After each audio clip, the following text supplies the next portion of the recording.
জোরে বলুন, জোরে বলুন। 24 বছর। বিষ্ণুপ্রিয়ার বয়স কত?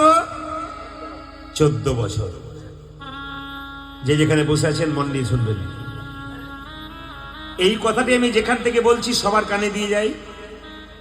এটা জীব গোস্বামী পাদের চৈতন্য চরিত গ্রন্থ। চৈতন্য চরিতামৃত নয় কিন্তু। আজকে সবচাইতে আমি খুশির খবর কি জানেন?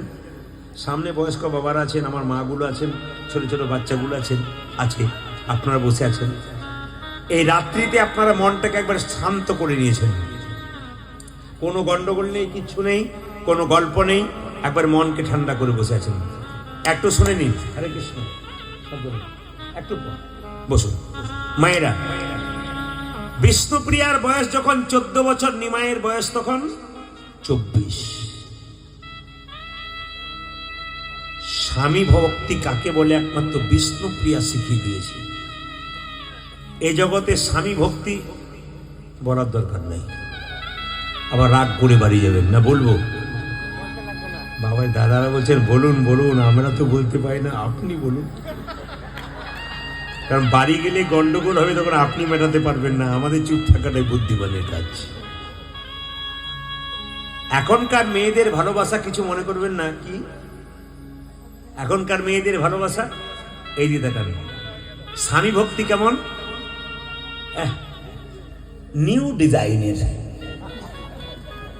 স্বামীকে আবার শ্বশুর মশাই শাশুড়ি মা বসে আছে আর তার সামনে বলছে এই তপন, কি ডিজাইনের ডাক। লজ্জাও পর্যন্ত করছে না একটু,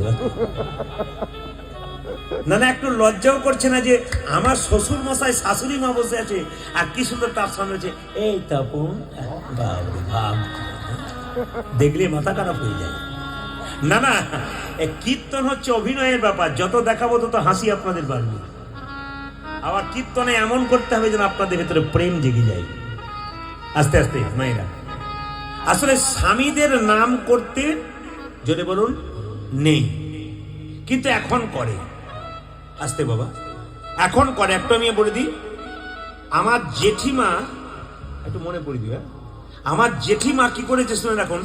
আমার জেঠিমা একদিন বলছে বাবা প্রদীপ, তুই তো সব জায়গায় কীর্তন করিস, তো তুই এক কাজ করবি, আমার গুরু মন্ত্র না হয় না, গুরুদেবকে ডেকে দিবে, একটু মন্ত্র নিয়ে নেবো। আমার পরমারাধ্য গুরুদেব অপূর্ব চট্টোপাধ্যায় মহাশয়কে ডাকলাম, বাবা আসুন। বলে কি হলো রে? বলে আমার জেঠিমাকে একটু মন্ত্র দিই। এখনো নেয়নি, তুই নিয়ে নিয়েছিস? বলে না নেয়নি, আপনি আসুন। বাবা এলেন, মন্ত্র দিলেন। এখন মন্ত্র দিয়ে কি বললেন দেখুন, সবাই লক্ষ্য করুন। মন্ত্র দিয়ে বললেন মা তুমি গুরু মন্ত্র সকাল দুপুর সন্ধ্যে 3 বার জপ করবে, আমার গুরুদেব বলেছেন। তার আগে হরে কৃষ্ণ মহামন্ত্র জপ করবে। হরে কৃষ্ণ মহামন্ত্র হচ্ছে সবচাইতে বড়, এর উপর মন্ত্র নাই, মহামন্ত্র যাকে বলা হয়। এই মন্ত্র জপ করার পর গুরু মন্ত্র জপ করতে হয়। বাবা বললেন তাকে হরে কৃষ্ণ মহামন্ত্র জপ করবে, তারপর গুরু মন্ত্র জপ করবে। এখন গুরুদেব মন্ত্র দিয়ে চলে গেছে, আমি 1 মাস পর গ্রাম থেকে ফিরছি, আর আমার মাকে এসে আমার জেঠিমা বলছে খোকা কখন আসবে, মানে প্রদীপ আমাদের কখন আসবে, একটু বড় দেখিনি গো। আসবে আসবে আসবে, এসেছি আশ্রম চলেছে। বাবা মন্ত্র নিলাম। বলে ভালো হয়েছে? হ্যাঁ মন্ত্র তো খুব ভালো, জপ করছি খুব ভালো। এক জায়গায় গন্ডগোল হয়ে গেছে। বলে কি? গুরুদেব আমাকে বলেছে গুরু মন্ত্র 3 বার জপ করবে, সকাল দুপুর সন্ধ্যে। আমি তাতে অসুবিধা কি? সবই ঠিক আছে। বলছে সবই তো ঠিক হলো বাবা, কিন্তু এক জায়গায় গন্ডগোল হয়ে গেল। বলে কি? মহামন্ত্র জপ করতে বলেছে হরে কৃষ্ণ কৃষ্ণ কৃষ্ণ হরে হরে। তারপর আর বলতে পারি না তো জেঠুর নামটা কি বটে, তুই বুঝতে পারছিস? জেঠুর নাম কি? রাম। আমরা দেখো জেঠিমা কোনো অসুবিধা নেই, ভগবানের নাম সেখানে তুমি করবে, কোনো অসুবিধা নেই। ওই যে তুই যতই কীর্তন করা, 1000 লোককে বোঝা, আমাকে বোঝানোর ক্ষমতা তোর নাই। আমি বললাম তাহলে এক কাজ করো। বলে কি? তুমি জেঠুর নামটা বলতে পারবে না? বলছে না আমি বলবো না, 13 বছর বয়সে বিয়ে হয়েছে, আমি নাম করি নাই, আমি করবো না। কি বলতে হবে?